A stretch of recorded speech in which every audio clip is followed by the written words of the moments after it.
नमस्कार।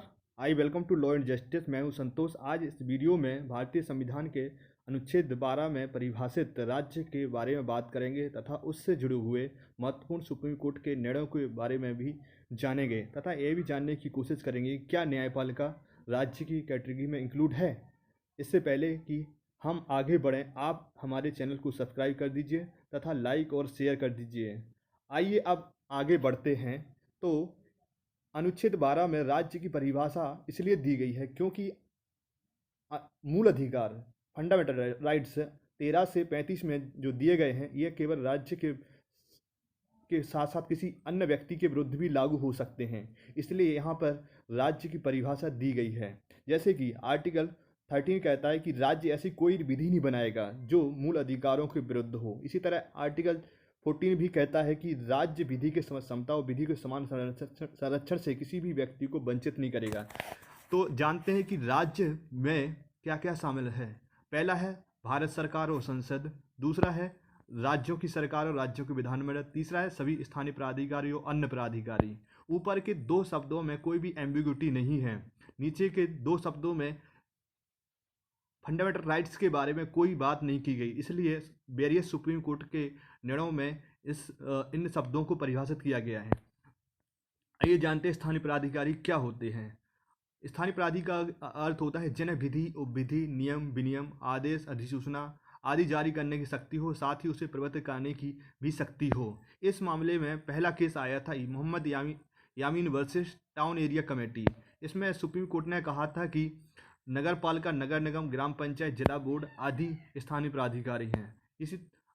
अब दूसरा शब्द है अन्य प्राधिकारी, अदर अथॉरिटीज। इस मामले में पहला केस आया था university of Madras versus Shantabai. ये मद्रास हाई कोर्ट का जजमेंट था। इसमें मद्रास हाई कोर्ट ने कहा था कि अन्य प्राधिकारी शब्द में भी प्राधिकारी शामिल किए जा सकते हैं जो शासकीय संप्रभु शक्ति का प्रयोग करते हैं। और इसके बाद दूसरा जजमेंट आया था उज्जम्मा बाई वर्सेस उत्तर प्रदेश राज्य, 1962 सुप्रीम कोर्ट का जजमेंट है। इसमें सुप्रीम कोर्ट ने मद्रास हाई कोर्ट के निर्णय को उलट दिया और कहा कि विश्वविद्यालय और सरकारी कंपनी राज्य की श्रेणी में शामिल हैं। तीसरा केस है electricity board Rajasthan versus Mohan Lal, 1967 supreme court. इसमें सुप्रीम कोर्ट ने कहा था कि इसमें वे प्राधिकारी शामिल किए जा सकते हैं जो किसी संविधान या किसी अधिनियम द्वारा पारित किए जाते हैं और जो आदेश, अधिसूचना, विधि, उपविधि, नियम आदि पारित करने की शक्ति रखते हों। यह जरूरी नहीं है कि वे शासकीय संप्रभु शक्ति का प्रयोग करते हों। अब जानते हैं कि निम्नलिखित अब जानते हैं क्या क्या अन्य प्राधिकारी की परिभाषा शामिल किए जा सकते हैं। तो पहला है कि LIC, तेल एवं प्राकृतिक गैस निगम, वित्त निगम। इसको सुप्रीम कोर्ट ने सुखदेव सिंह वर्सेस भगत सिंह के मामले में इन तीनों को शामिल किया था। LIC, तेल एवं प्राकृतिक गैस आयोग, ONGC, वित्त निगम। दूसरा है सहकारी समितियाँ। सहकारी समितियाँ भी राज्य की परिभाषा में आती हैं। इंटरनेशनल एयरपोर्ट अथॉरिटी, राष्ट्रपति, भारतीय पेट्रोल निगम limited, income tax department, electricity board, railway board, सुधार न्यास, bank, mining settlement board, council of scientific and industrial research. ये सब राज्य की परिभाषा में शामिल हैं। अगला एक केस है मनोहर सिंह जैतला वर्सेस कमिश्नर केंद्रीय राज्य क्षेत्र चंडीगढ़। इसमें सुप्रीम कोर्ट ने कहा था कि जो प्राइवेट स्कूल राज्य से 95% अनुदान ग्रांट पा रहे हैं वे राज्य में शामिल हैं। फिर है अब प्रश्न आता है इसमें क्या शामिल नहीं है, राज्य की परिभाषा में क्या शामिल नहीं है। तो पहला है इसमें संवैधानिक एवं संसाधनात्मक अध्ययन संस्थान।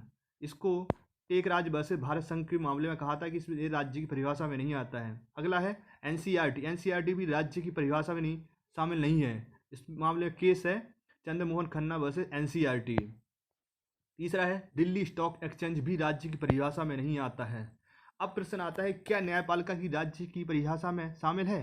तो इस मामले में सुप्रीम कोर्ट का पहला निर्णय आया था नरेश वर्सेस महाराष्ट्र राज्य, 1967। इसमें सुप्रीम कोर्ट ने कहा था कि यदि मान भी लिया जाए कि न्यायपालिका राज्य है तो भी उसके आदेशों के विरुद्ध रिट जारी नहीं की जा सकती है, इसलिए न्यायपालिका राज्य नहीं है। इसी तरह दूसरा जजमेंट आया था AR अंतोले वर्सेस RS नायक। इसमें भी सुप्रीम कोर्ट ने नरेश वर्सेस महाराष्ट्र राज्य की बात को दोहराया था और कहा था कि न्यायपालिका राज्य की परिभाषा में शामिल नहीं है। फिर तीसरा जजमेंट आया था परमात्मा शरण वर्सेस चीफ जस्टिस, इसमें सुप्रीम कोर्ट ने कहा था न्यायपालिका जब प्रशासनिक कार्य करती है तब वह राज्य की परिभाषा में शामिल होती है। और फिर अगला जजमेंट आया था रिजू प्रसाद शर्मा वर्सेस राज्य, 2015 का जजमेंट है। इसमें सुप्रीम कोर्ट ने कहा था कि न्यायपालिका की राज्य के संबंध में दोहरी स्थिति है, अर्थात जब न्यायपालिका न्यायिक कार्य करती है तो वह राज्य की परिभाषा में शामिल नहीं होती है, और किंतु जब वह प्रशासनिक कार्य करती है तो राज्य की परिभाषा में शामिल होती है। दोस्तों, अगर आपको ये वीडियोस पसंद आया है तो लाइक और शेयर कर दीजिए और इस चैनल को सब्सक्राइब कर लीजिए। धन्यवाद।